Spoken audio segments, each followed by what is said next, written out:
Hello! Welcome to another Southern New Hampshire University's Learning Center tutorial on how to use Minitab Express.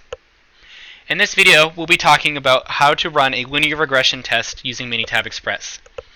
If you haven't already done so, you'll need to install Minitab Express, and you can do that by either going to the Minitab website, or you can also get it through the Southern New Hampshire University Blackboard page. If you need assistance with getting Minitab through the Blackboard page, feel free to check out the video of the installation process within this series of tutorials and get some assistance with actually installing the program. Once you've installed Minitab, you'll need to open it up, and hopefully you'll be looking at something very similar to what I have on screen here. So once in Minitab, we're going to need to enter in some information into the bottom field here. So for our linear regression, in this tutorial, I created my own scenario. So I'm going to be using test grades and hours studied for my variables here, where test grade is my response variable and hours studied is my explanatory. So you'll just want to make sure you enter in that information here if you have it, so that way when you run the regression test, it'll have some information to go off of. Note that for linear regression, you will only have one explanatory value for your response, and there will be another video that'll have been created for multiple regression, which is when you have multiple explanatory. So assuming you only have one, then this is where you want to be. So moving on, in the statistics tab, you'll go over and hit the simple regression here. Because this is just a simple linear regression model. So now we have this pop-up here, and we're going to need to give it some more information about our regression.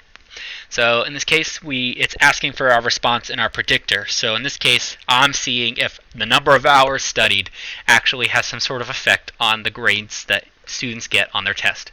So that means the response that I'm looking at is the test grade. So I'm going to select that for response. And what I'm trying to predict that with is the number of hours studied. So that would be my predictor.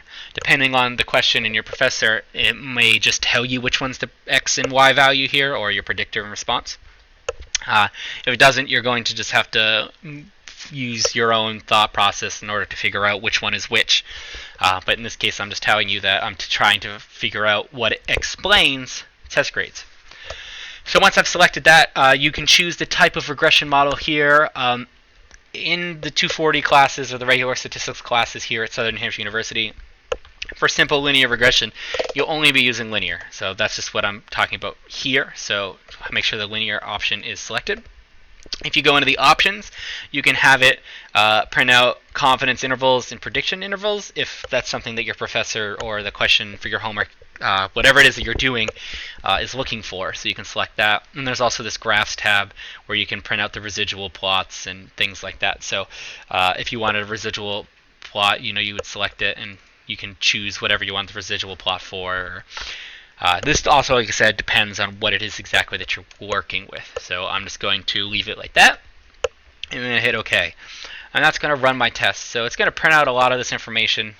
Don't get overwhelmed. These things down here, like the residuals and my fitted plot and stuff, are just because I told it to output that.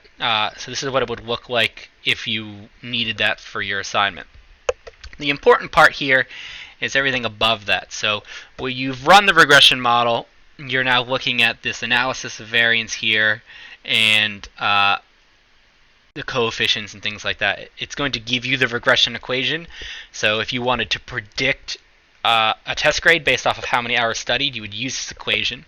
So like, let's say you did 2 hours of studying, you would plug that in, and based off of this data, it's going to say that if you plug in 2 for this, whatever number you get would be your test grade.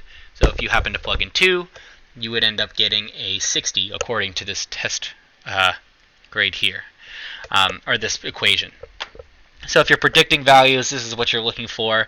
If you're trying to figure out if hours studied is an appropriate predictor of test grade, then you're going to look at the hours studied p-value. You would then compare that p-value to the level of significance. So let's say that we're 8, or sorry, not 8, or your alpha, if that were like 0.05 or something, you would compare it and you would see that the p-value for hours studied is high. So that way, that would mean you would fail to reject it, which means that you wouldn't be able to say that it is a significant predictor. But again, I'm going to try and stray away from using or talking about the actual math part, because this is strictly helping you figure out how to use Minitab, and hopefully your professors or your tutors or whoever it is that you're working with will be able to explain the actual math behind it. So that's basically the premise behind running a simple linear regression test. Like I said, you can get the equation here, and you're going to be using the p-values.